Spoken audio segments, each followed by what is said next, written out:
नमस्कार दोस्तों, स्वागत है हमारे चैनल ए एजुकेशन हब में। दोस्तों आज हम आपके लिए लेकर आए हैं जीव विज्ञान का एक टॉपिक है तंत्रिका तंत्र, नर्वस सिस्टम। इसके बारे में आज हम बताएंगे कि तंत्रिका तंत्र है क्या, और इससे रिलेटेड कौन कौन से टॉपिक एग्जाम में उठते हैं और वहाँ से क्वेश्चन उठते हैं।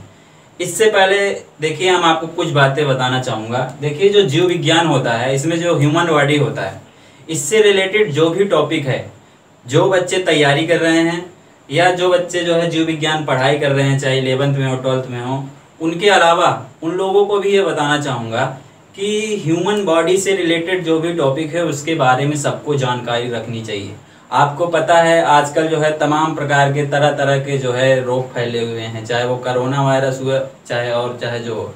तो इसके लिए ये जागरूकता जरूरी है कि हर इंसान को चाहिए कि अपने बॉडी के बारे में, अपने शरीर के बारे में, हमारा कौन सा सिस्टम, चाहे हमारा श्वसन तंत्र हो, चाहे उत्सर्जन तंत्र हो, ये सब, चाहे नर्वस सिस्टम हो, ये सब कैसे काम करते हैं, इन सब के बारे में अच्छे से हर इंसान को जानकारी लेनी चाहिए। क्योंकि देखिए एडवांस टेक्नोलॉजी है जिस हिसाब से, उसके हिसाब से अपने आप को भी जो है पहले से ही इतना प्रिपेयर कर लेना चाहिए, अपने आप को इतना जो है अपने बारे में इतना जान लेना चाहिए कि ताकि हम जो है तमाम प्रकार के रोगों से बचे रहें और पहले से ही हम सतर्क रहें कि क्या चीज़ हमारे शरीर के लिए लाभदायक है, कौन सा पदार्थ हमारे शरीर के लिए नुकसानदायक है।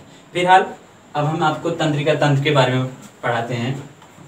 देखिए तंत्रिका तंत्र, पहले यह हम समझेंगे कि तंत्रिका तंत्र होता क्या है। तंत्रिका तंत्र एक ऐसा तंत्र होता है जो सोचने, समझने और स्मृति रखने के साथ साथ पूरे शरीर को नियंत्रित करता है। आप सोचिए हमारे शरीर के लिए कितना उपयोगी है कि सोचना, समझना, स्मृति माने होता है याद रखना, किसी चीज़ को याद रखने के लिए, और हमारे पूरे शरीर को जो नियंत्रित करने का कार्य होता है वह तंत्रिका तंत्र के अंतर्गत आता है। तो ये समझ लीजिए, अगर हमारे शरीर में नर्वस सिस्टम ना हो तो हमारा शरीर पूरा बेकार हो जाता है, क्योंकि यहीं से ही सारी चीज़ें जनरेट होती हैं, चाहे वो सोचने की शक्ति हो, चाहे किसी चीज़ को समझने की शक्ति हो। अभी मैं आपके सामने बोल रहा हूँ तो ये समझिए इसमें जो है हमारा तंत्रिका तंत्र ही कार्य कर रहा है कि मैं हमारे दिमाग में कुछ टॉपिक्स उठ रहे हैं और उसके अंतर्गत हम आपको बता रहे हैं। ये भी हम तंत्रिका तंत्र हमारे अंदर विकसित है, जिसके कारण हम बोल रहे हैं, आपको बता रहे हैं। ठीक, तो ये आप समझ ही गए होंगे। सोचने, समझने, स्मृति रखने के साथ साथ पूरे शरीर को नियंत्रित करने का जो कार्य होता है वो हमारा नर्वस सिस्टम करता है। ठीक, इसके अंतर्गत हमको क्या क्या पढ़ना है, जहाँ से जो है बहुत सारे क्वेश्चंस उठते हैं और वैसे भी जानकारी के लिए बहुत ही इम्पोर्टेंट फैक्ट हैं, अभी हम आपको आगे बताएंगे, आप जो आज से पहले कभी सुने भी नहीं होंगे। देखिए इसके अंतर्गत हमको क्या पढ़ना है, न्यूरॉन्स के बारे में पढ़ना है। न्यूरॉन्स माने होता है तंत्रिक कोशिकाएं, इसको तंत्रिक कोशिका भी कहते हैं। उसके बाद हम ब्रेन के बारे में पढ़ेंगे, मस्तिष्क के बारे में पढ़ेंगे। उसके बाद स्पाइनल कार्ड के बारे में पढ़ेंगे, मेरुरज्जु के बारे में पढ़ेंगे। ये तीन चीज़ें मुख्य रूप से पढ़ेंगे। वैसे अगर हम आपको बताएं, तंत्रिका तंत्र जो है 3 भागों में बांटा गया है: केंद्रीय तंत्रिका तंत्र, स्वायत्त तंत्रिका तंत्र और परिधीय तंत्रिका तंत्र। केंद्रीय मतलब हो गया सेंट्रल नर्वस सिस्टम, स्वायत्त माने होता है अपने आप, ऑटोमेटिक नर्वस सिस्टम। परिधीय को अंग्रेजी में बोलते हैं पेरिफेरल नर्वस सिस्टम। तो ये 3 हैं जिसमें आज हम जो है केंद्रीय जो है सेंट्रल नर्वस सिस्टम है, इस पर भी चर्चा करेंगे। तो पहले हम न्यूरॉन्स के बारे में आपको बताएंगे, क्योंकि यहाँ से भी बहुत सारे क्वेश्चंस उठते हैं। जो हमारी तंत्रिका तंत्र होता है उसमें एक कोशिका होती है। देखिए हमने आपको पढ़ाया भी है कि मनुष्य के शरीर की सबसे छोटी इकाई होती है कोशिका, सेल जिसको कहते हैं। ठीक, अब इसमें भी देखिए जो हमारा तंत्रिका तंत्र होता है, इसमें एक कोशिका पाई जाती है जिसको हम तंत्रिक कोशिका कहते हैं या न्यूरॉन कहते हैं। और यही जो तंत्रिक कोशिका होती है, मनुष्य के शरीर की सबसे बड़ी कोशिका तंत्रिक कोशिका होती है, न्यूरॉन्स होता है। कभी कभी क्वेश्चन आता है कि मनुष्य के शरीर में सबसे बड़ी कोशिका का नाम, तो ऑप्शन आ जाएगा न्यूरॉन और सारे आ जाएंगे। तो न्यूरॉन आप जानिए सबसे बड़ी कोशिका होती है। ठीक, और ये ऐसी कोशिका होती है, ऐसी तंत्रिक कोशिका होती है जिसको विभाजित नहीं किया जाता है, जिसको विभाजित नहीं किया जा सकता है। मतलब ये समझिए कि ये पैदाइशी से ही जो है, जब इंसान जन्म लेता है तो ये हमारे शरीर में यही कोशिकाएं जो है मौजूद रहती हैं और इनको विभाजित नहीं, क्योंकि इन्हीं का काम होता है जो हमारे शरीर की जो सूचनाएं हैं, जो हमारे शरीर की, मैंने बताया ना, सोचने समझने और स्मृति रखने की जो भी पूरे शरीर का नियंत्रित करने का कार्य होता है वो तंत्रिका तंत्र करता है। उसमें यही न्यूरॉन होते हैं जो हमारे शरीर में चारों तरफ इन सब सूचनाओं का आदान प्रदान करते हैं, ठीक, जिसे हम कहते हैं संवहन करते हैं, ठीक, आदान प्रदान करते हैं। कौन? न्यूरॉन्स करते हैं हमारे शरीर में चारों तरफ। जैसे मैंने आपको चिवोटी काटी तो ये न्यूरॉन्स का ही काम होता है कि हमारे दिमाग तक उसको पहुंचाएंगे कि नहीं जो है यहाँ पर जो है कुछ दर्द की अनुभूति या अनुभव हुआ, ठीक। तो ये आप न्यूरॉन्स के बारे में समझ गए होंगे। यहाँ से दो क्वेश्चन उठते हैं। एक तो सबसे बड़ी कोशिका न्यूरॉन्स होती है, तंत्रिका कोशिका होती है और इसको कभी विभाजित नहीं किया जा सकता। क्वेश्चन में आता है वह कौन सी कोशिका है जिसको कभी विभाजित नहीं किया जा सकता, वो होता है तंत्रिका कोशिका, ठीक। उसके बाद देखिए हम जो है पढ़ेंगे जो मुख्य मैंने आपको बताया सेंट्रल, केंद्रीय नर्वस सिस्टम। ये जो है क्या होता है, ये एक सबसे इम्पोर्टेंट होता है क्योंकि ये जो तंत्रिका तंत्र होता है इसको भी जो नियंत्रित करने का कार्य होता है वो करता है सेंट्रल नर्वस सिस्टम, ठीक है।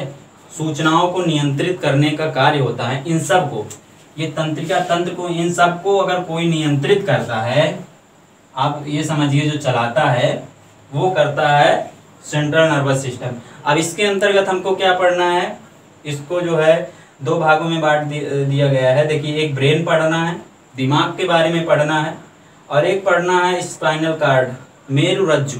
ये भी हम बताएंगे कि मेरुरज्जु यहाँ तक नहीं होती है, इसके भी बारे में अच्छे अच्छे फैक्ट्स हैं जो हम आपको बताएंगे, ठीक। तो अभी हम पहले चलते हैं, हमारा जो टॉपिक है वो है ब्रेन।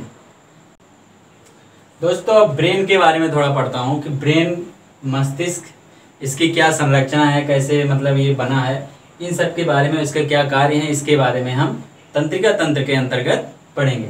देखिए इसका कार्य क्या होता है, मस्तिष्क का संपूर्ण शरीर एवं स्वयं तंत्रिका तंत्र को नियंत्रित करता है। अब यहाँ पर ध्यान दीजिए इसका कितना महत्वपूर्ण कार्य है। तंत्रिका तंत्र को, जिसके अंतर्गत हम ब्रेन को पढ़ रहे हैं, इसी का वर्क होता है कि पूरे शरीर और तंत्रिका तंत्र को नियंत्रित करने का जो कार्य होता है वो करता है ब्रेन। उसके बाद देखिए इसमें 100 बिलियन न्यूरॉन होते हैं। अब यहाँ पर देखिए 100 बिलियन न्यूरॉन, सोचिए न्यूरॉन, अभी हमने बताया ना सबसे महत्वपूर्ण सबसे बड़ी कोशिका कौन सी होती है, तंत्रिका कोशिका न्यूरॉन होती है, ठीक। तो मनुष्य के शरीर में सबसे बड़ी कोशिका न्यूरॉन्स होते हैं, ठीक। यही न्यूरॉन्स का काम क्या होता है, किसी भी जो है किसी भी समाचार को या किसी भी बात को, किसी भी अनुभव को पूरे शरीर में जो है आदान प्रदान करने का जो कार्य होता है वह करता है न्यूरॉन। और ये जो है 100 बिलियन न्यूरॉन्स होते हैं मनुष्य के मस्तिष्क में, इसमें से सिर्फ 15 बिलियन जो न्यूरॉन्स होते हैं वो सक्रिय होते हैं। और एक चीज़ यहाँ पर और ध्यान दीजिएगा, जो छोटे बच्चे हैं 0 से लेके 5 वर्ष तक के जो बच्चे हैं, जो 15 बिलियन न्यूरॉन्स जो सक्रिय होते हैं, 5 ही वर्ष तक की उम्र में ये जो सक्रिय जितना होना होता है वो हो जाते हैं, उसके बाद ये सक्रिय नहीं हो पाते हैं। इसीलिए कहा जाता है जब बच्चे होते हैं तो उनको जो है अच्छी शिक्षा देनी चाहिए, अच्छे संस्कार देनी चाहिए, हाँ, और मतलब अच्छा ज्ञान देना चाहिए, जिससे जो है उनको जो है उनका जो न्यूरॉन्स है, जो दिमाग है, वो अच्छे से जो है विकसित हो या सक्रिय हो, न्यूरॉन्स अच्छे से सक्रिय हो। उनको जैसी शिक्षा दीक्षा संस्कार देंगे ठीक वैसे ही बच्चे बन जाते हैं। तो इसमें देखिए जो है कभी कभी कहते नहीं है कि अगर किसी का जो है अगर 100 बिलियन न्यूरॉन सक्रिय हो जाएं तो उसको भगवान की संज्ञा दे दी जाती है। तो आप सोच सकते हैं कि इस 100 बिलियन में सिर्फ 15 बिलियन ही जो न्यूरॉन्स होते हैं वो सक्रिय होते हैं, ठीक है। आप सोचिए अगर 100 बिलियन सक्रिय हो जाए तो क्या होगा, ठीक। तो ये बहुत ही इंटरेस्टिंग पॉइंट था। उसके बाद देखिए जो मनुष्य का मस्तिष्क है वो जो है पूरे मतलब सबसे कठिन संरचना होती है। मनुष्य के मस्तिष्क की सबसे कठिन संरचना होती है, ठीक है। मस्तिष्क इतना आसान नहीं है पढ़ना, जो है मस्तिष्क में बहुत सारे भी आप देखेंगे तथ्य हैं, भले ही 1400 ग्राम का है, लेकिन जब इसको पढ़ना होता है तो बहुत ही इसमें जो है एक एक से बहुत बड़े बहुत विस्तार से इसको पढ़ना पड़ता है, भले ही ये देखने में छोटा लगता हो। देखिए कहावत भी कहा गया है, देखन में छोटा लगे घाव करे गंभीर। तो यहाँ पर ये ध्यान दीजिएगा, मस्तिष्क भले देखने में छोटा है, ठीक है, लेकिन इसके बहुत अच्छे अच्छे कारनामे हैं। ठीक, अब आएंगे चौथा पॉइंट, जो इसका वजन होता है वो 1300 से 1400 ग्राम होता है। क्वेश्चन में आता है कि मस्तिष्क का वजन कितना होता है, तो आप देखेंगे 1400 ग्राम जो है ऑप्शन आता है 1400 ग्राम। वैसे देखा जाता है 1300 से 1400 ग्राम होता है। ठीक, अब यहाँ पर देखेंगे थोड़ा मस्तिष्क का जो है, मस्तिष्क हमारा जो दिमाग होता है वो कैसे कैसे जो है दिमाग, जैसे किस प्रकार से वो जो है हमारे दिमाग के अंदर कहाँ पाया जाता है, हमारे सर में। अब ये देखेंगे, देखिए मस्तिष्क ये जो है एक हड्डी के कपाल के अंदर होता है। हड्डी का कपाल जब बोलाती है, जो हमारा सर है ना, ये जो चारों तरफ है ना, ये कपाल है, एक ठोस हड्डी है। इसी के अंदर जो है एक झिल्ली होती है जिसको हम कहते हैं मेनिंजस। आप सोचिए, पहले ये कपाल आया, इसके नीचे एक झिल्ली आई मेनिंजस। इसी में जब मेनिंजस में बैक्टीरिया के कारण सूजन आता है तो मेनिंजाइटिस रोग हो जाता है, मैंने कल वाले वीडियो में बताया था।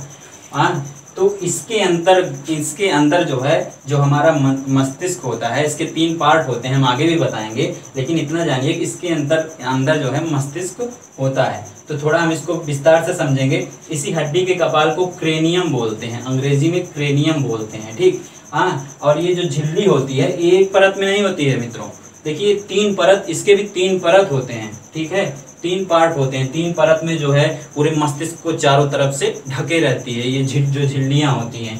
ठीक है, तो जो 3 परत है उसका भी नाम है। देखिए, एक होता है ड्यूरा मैटर, ठीक है, और एक होता है एरेक्नायड, और एक होता है पाया मैटर। ठीक है, तो इसमें जो है देखिए, जो पाया मैटर को पिया मैटर भी बोलते हैं। और ये पाया मैटर क्या करता है, जो हमारे शरीर को हमारे जो मस्तिष्क होता है, इसको भोजन देने का जो कार्य करता है वो पिया मैटर करता है। नाम से ही देख लीजिए, पिया मैटर या पाया मैटर इसको बोलते हैं। ये जो है भोजन, अब आप सोचे होंगे कि भोजन तो नीचे जाता है, भोजन मतलब ये हो गया ऑक्सीजन देने का जो कार्य करता है वो यही झिल्ली करती है, पाया मैटर या पिया मैटर, हमारे मस्तिष्क को ऑक्सीजन देने का। क्योंकि हमारे मस्तिष्क में जो रक्त का संचार चलता है, हमारे शरीर को सिर्फ ऑक्सीजन की जरूरत पड़ती है। ठीक, वही उसका भोजन होता है। ठीक, तो पिया मैटर का कार्य क्या होता है, ऑक्सीजन की सप्लाई हमारे मस्तिष्क तक करता है। तो आप देखें यहाँ पर कि किस प्रकार से हमारा सर है, ठीक है, सर के ऊपर हेयर है, ठीक, हेयर के नीचे त्वचा है, त्वचा के नीचे जो है कपाल है हड्डी का, उसके नीचे जो है मेनिंजस नाम का झिल्ली पाया जाता है। उसके भी 3 लेयर होते हैं, ड्यूरा मैटर, एरेक्नायड और पाया मैटर। उसके बाद जाके जो है जो हमारे मस्तिष्क है वो पाया जाता है।